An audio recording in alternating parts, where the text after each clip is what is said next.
messieurs les membres des associations, mesdames, messieurs les élus, chers camarades et amis.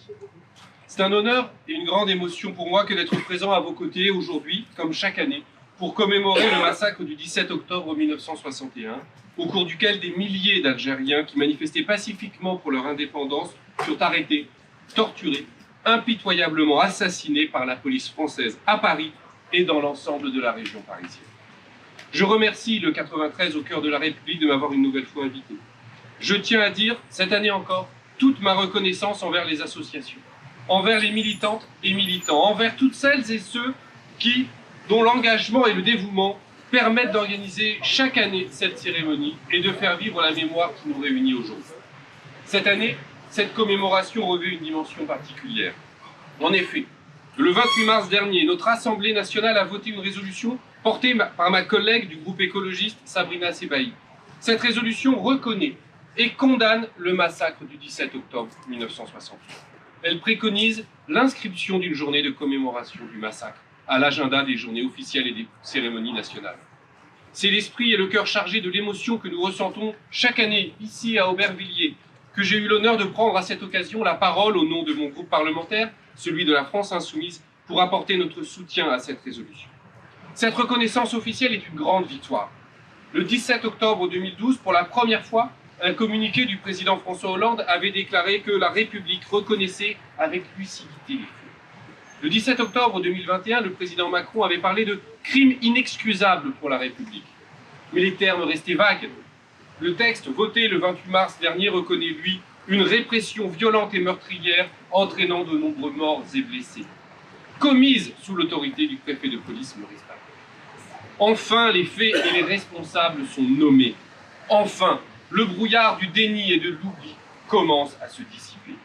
Cette reconnaissance, elle a été obtenue, arrachée de haute lutte, contre le mensonge d'État et la censure imposée par le pouvoir dès le lendemain du 17 octobre, contre le déni instauré immédiatement par les grands médias français qui reprirent le discours officiel, contre l'oubli cultivé par toute la société française empressée de tourner la page de son passé colonial. Une reconnaissance arrachée donc, grâce aux descendants des victimes, grâce aux militants des associations anticoloniaux, antiracistes, grâce aux militants politiques des forces de progrès, grâce aux historiens engagés aussi, et je veux saluer ici leur combat, leur patience, leur ténacité, leur courage.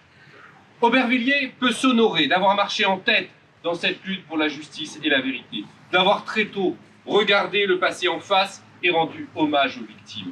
Notre ville le doit à ses associations, à ses militants comme Mouloud Aounid, Boualem Benkelouf et tant d'autres.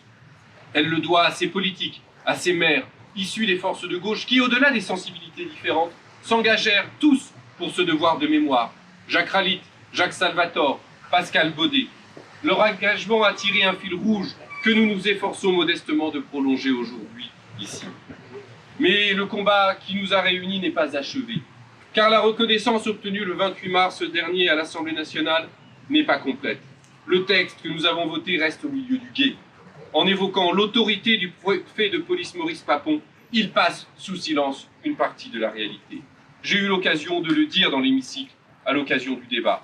Il faudra la déclassification complète des archives pour que toute la vérité soit faite sur la responsabilité exacte du pouvoir politique de l'époque. Pour que l'on cesse de faire comme si le préfet Papon avait agi seul. Pour que l'on dise enfin que le massacre du 17 octobre 1961 fut le crime de tout un pouvoir, un crime colonialiste, un crime raciste, un crime d'État. Un crime d'État parce que le 17 octobre 1961 ne vient pas de nulle part. Il fut la radicalisation et l'aboutissement direct des politiques de répression menées depuis des mois et des années contre les Algériens indésirables en métropole et dans les départements français d'Algérie, comme on disait alors.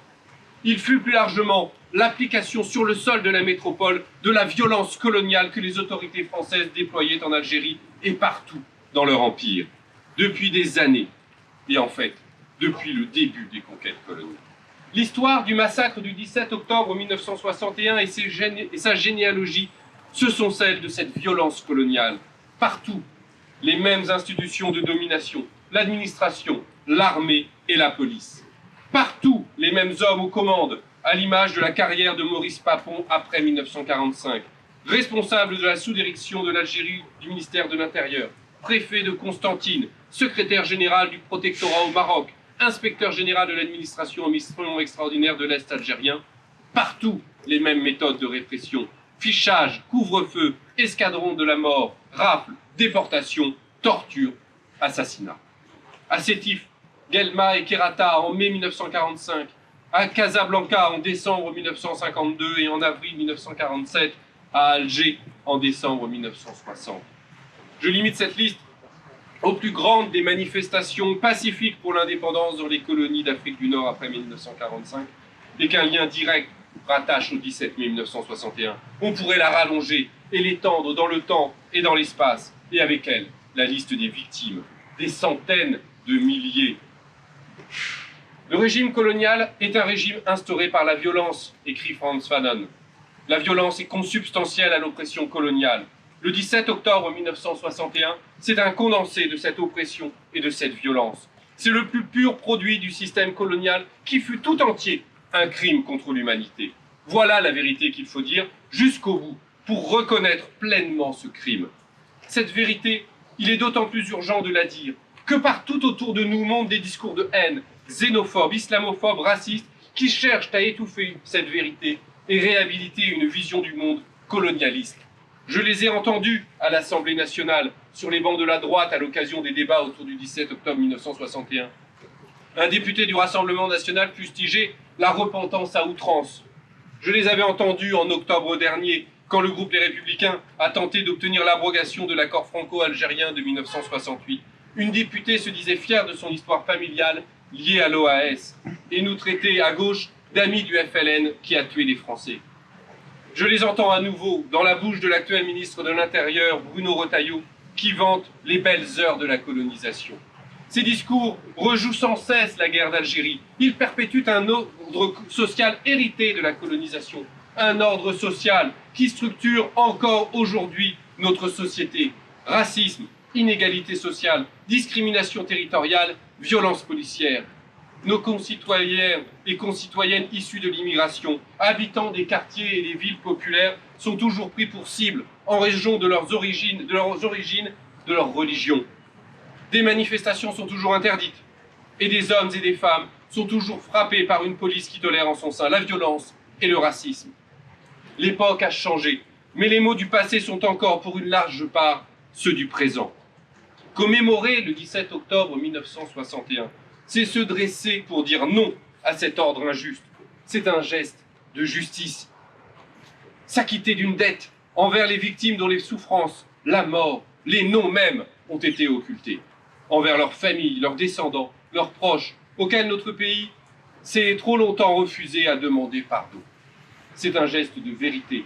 Lire à livre ouvert les pages de notre histoire, toutes, y compris les pages les plus sombres, celles des crimes, et plus largement celle du passé colonial qui fut tout entier une tâche dans notre histoire. C'est enfin un geste de civisme, retenir les avertissements et tirer les leçons du passé pour mieux œuvrer à le solder, cultiver et faire grandir la fraternité entre nos deux peuples, français et algériens, que tant de choses unissent, bâtir enfin une France harmonieuse pour toutes et tous, une République réellement fidèle à ses principes, liberté, égalité, fraternité. Je vous remercie.